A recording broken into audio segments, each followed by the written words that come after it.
this story with you guys. I don't know whether it's to motivate us so that we can get to these heights, or maybe you'll just find the story interesting. And it's the story of this guy called the Hound of Hounslow.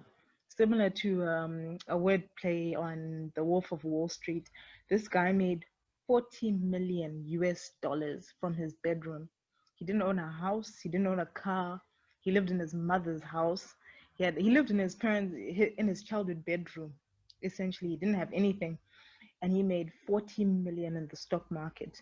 And just to emphasize, it wasn't in one day, but it was over the period of 5 years. And what's fascinating about this story is, number one, you can tell this. I don't know whether he's a genius, but we're going to get into it. And he was arrested for creating what's called the flash crash in America, where basically the stock market lost 1 billion in value. And it was caused by this guy here, our brother here. And let's get into it so I can just share a few details with you guys. So yeah, he basically, the stock market lost 1 billion, and this guy essentially, he's autistic, so he does have some social skills issues, and he lived with his parents in his bedroom, and he taught himself the stock market. I think he was a tech guy who was like, you know what, I want to use tech to my advantage to trade the stock market. So he learned how to trade the stock market. But in learning, he also discovered something interesting. He discovered that a lot of not even a lot, all institutional traders don't know how to actually trade. If you watch Trevor Neal's interview, he works as a technical analyst in Merrill Lynch and Bloomberg, and he trains a lot of the institutional traders. And he'll tell you, retailers, you guys actually learn how to trade. The guys in the institution, they don't have to, because it's their machines that does all the trading. All they have to do is make sure that they're within the risk parameters, that they allocate clients to certain portfolios, and then that's pretty much of their job. So this guy realized that a lot of these hedge funds use tech. So he was like, what if I spoof the market?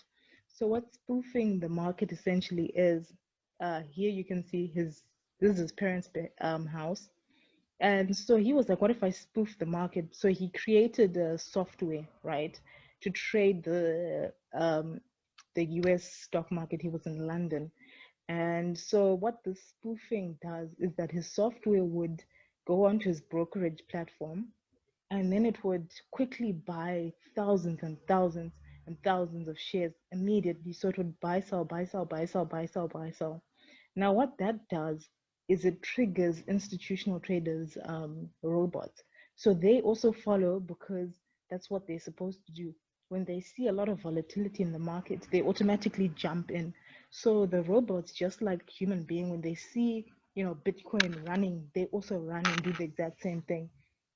So he was leading the whole spoofing, and so he was essentially scalping the markets with the software of his, jumping in and out, making profit, until he made 40 million US dollars from this spoofing. So he would have one account in which he was making money when he'd buy. If he had one account where he was buying, and then the second one was the spoof, which would basically be used to get in and get out, get in, get out, get in, get out, but it wouldn't actually lose any money. It was just to create a ton of volatility. Right. It's crazy what this guy did. And he was just basically like, listen, I just thought it was all a game, right? He was just like, I thought it was a game. And he even talks about how he realized that these high frequency traders and institutions, they're trading robots are like sheep. They just follow. So he was like, if I can lead and create a whole lot of nonsense, then everyone's just gonna follow me. So yeah, it's called spoofing, and I thought it was just interesting. And he's not the only one who does it.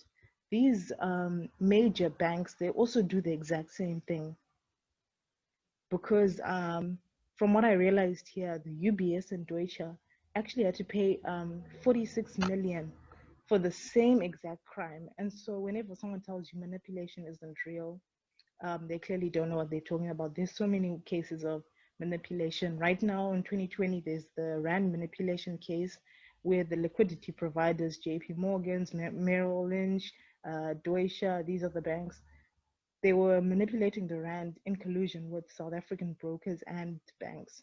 So anyone who tells you manipulation isn't happening, then I don't know. And I don't think we can get to this guy's level. You'd have to be some high tech guy to get this kind of level tech. But it's just an inspiring story. Anyways, he ended up losing all the money, by the way. He ended up losing it to some scammers who also scammed him in return. So it's a funny story to end with, guys.